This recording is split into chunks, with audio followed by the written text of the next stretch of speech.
कल और आएंगे नगमों की खिलती कलियां चुनने वाले, हमसे बेहतर कहने वाले, तुमसे बेहतर सुनने वाले। फर्जी मुकदमे में जेल, बुलडोजर, ये संविधान के सामने खतरा बने। सब कुछ चले तो आरएसएस के मुताबिक चले। दंगाइयों भाजपाइयों के खिलाफ लोकतंत्र में सबको आजादी है। गरीब कमजोर कमेरा वो भी देश चलाए, वो भी देश का राजा बने। इसमें तो बिना रेफरेंस के भी देश चल रहा है। संविधान बचाने वालों के साथ खड़े हों। राजनीतिक लड़ाई से ज्यादा बड़ी एक विचारधारा की लड़ाई है। बीजेपी जो भी आरोप लगाती है मैं उसको बहुत गंभीरता से नहीं लेता, क्योंकि उन्होंने जो चुनाव में वादा किया उसको उन्होंने गंभीरता से नहीं लिया। तो जो झूठ बोले उसके जवाब देने का कोई मतलब नहीं है। हाँ, लक्ष्मण यादव क्या करना चाहते हैं ये उनके भाषण सुनते हैं बीजेपी वाले। मैं शुक्रिया अदा करता हूँ, भाषण सुनते रहें, उनको समझदारी आएगी और अच्छा है। मेरा विचार स्पष्ट है। संविधान बदलने के दौर में हम संविधान बचाने वालों के साथ खड़े होंगे। खुदाई के दौर में हम पढ़ाई की बात करने वालों के साथ खड़े होंगे। मंदिर मस्जिद के नाम पर लड़ाने के दौर में हम सांप्रदायिकता के खिलाफ सामाजिक न्याय के विचार के लिए खड़े रहेंगे। तो जो भी पूरे देश में इसकी बात करेगा, केवल बिहार नहीं घूम रहे हैं, भाजपाइयों को मैं वो वाली वीडियो भी भेज दूंगा जिसमें मैं तमिलनाडु, हैदराबाद और महाराष्ट्र भी जाता हूँ। तो वहाँ भी मैं यही विचार कर रहा हूँ, क्योंकि हमारी लड़ाई राजनीतिक लड़ाई से ज़्यादा बड़ी एक विचारधारा की लड़ाई है। भारतीय जनता पार्टी इस देश को आरएसएस के विचार पर ले जाना चाहती है। मुट्ठी भर लोगों के हाथ में पूरा देश का कब्जा रहे, विश्वविद्यालयों में वही रहे, न्यायपालिका में वही रहे, मीडिया में वही रहे, धन संपत्ति उन्हीं के पास रहे, सम्मान भी उन्हीं के पास रहे। इसके खिलाफ डॉक्टर भीमराव अंबेडकर, डॉक्टर राम मनोहर लोहिया, सामाजिक न्याय और समाजवाद की लड़ाई, डॉक्टर लक्ष्मण यादव की लड़ाई है। इसके लिए पूरे देश में घूमते रहेंगे और इन दंगाइयों भाजपाइयों के खिलाफ ये कारवां हजारों साल पहले से हमारे पुरखे लड़े, जीते, हम लड़ेंगे। लोकतंत्र में सबको आजादी है। बाबा साहब का संविधान बना ही इसलिए कि जिसको भी मन है चुनाव लड़ने का, पार्टी बनाने का, राजनीति करने का, सब लोग करें, लेकिन कहीं भी शर्त नहीं लिखी है कि चौथा फेल और पास होना चाहिए। जिसको शिक्षा नहीं मिली, क्या वो शिक्षा से भी वंचित रहेगा और चुनाव लड़ने से भी वंचित हो जाए? बड़ा सोच समझ के संविधान में ये बात बनाई गई थी। गरीब कमजोर कमेरा वो भी देश चलाए, वो भी देश का राजा बने।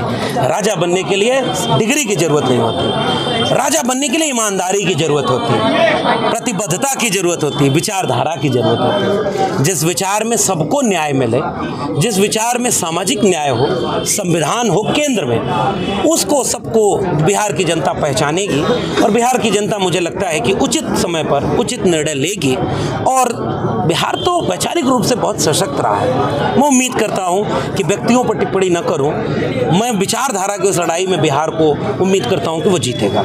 जिससे देश चलता है उनके ऊपर लगातार खतरा मंडरा रहा है। खतरा इस बात का कि सब कुछ चले तो आरएसएस के मुताबिक चले और जो उनसे भिन्न आवाजें हैं, अलग अलहदा तरह के स्वर हैं, उनको वो दबाना चाहते हैं। फर्जी मुकदमे में जेल, बुलडोजर, ये संविधान के सामने खतरा बने। और इस देश के कमेरा आवाम के लोग, दलित, पिछड़े, आदिवासी, पसमानदा समाज के लोग, उनको शिक्षा न मिले, उनके रोजगार न मिले, उनके बच्चों का हक खत्म हो, इसके लिए वो पूरे देश को निजी हाथों में बेच रहे हैं। तो चौतरफा खतरा जो पूरे देश और बिहार के ऊपर है, आज के सम्मेलन में सामाजिक न्याय को पसंद करने वाले लोगों ने ये संकल्प लिया है कि ये बिहार जो तथागत बुद्ध की सरजमी है, लोकतंत्र की जननी है, ये बिहार जगदेव बाबू की शहादत, कर्पूरी ठाकुर की विरासत, समाजवादियों के आंदोलन, सामाजिक न्याय के मानने वाले लोगों की जमीन है। ये संविधान को बदलने से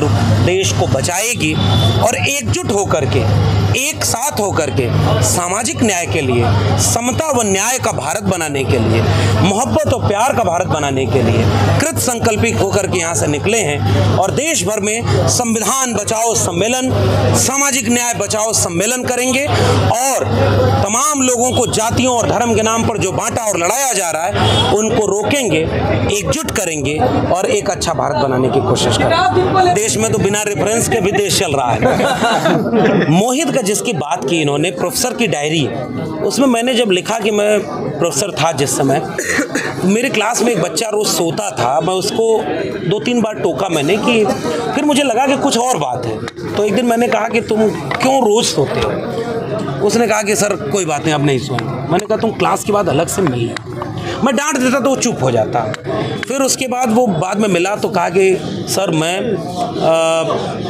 यहाँ से जाने के बाद पिज्ज़ा डिलीवरी करता हूँ 2 बजे से 8 बजे तक, और उसके बाद ढाबे पर काम करता हूँ, सुबह अखबार बांटता हूँ, क्योंकि मैं अपने घर में सबसे बड़ा हूँ। लेकिन इतना करने के बाद भी सोने का 4-5 घंटे ही मिलता है, लेकिन क्लास नहीं छोड़ना चाहता क्योंकि मैं पढ़ना चाहता हूँ।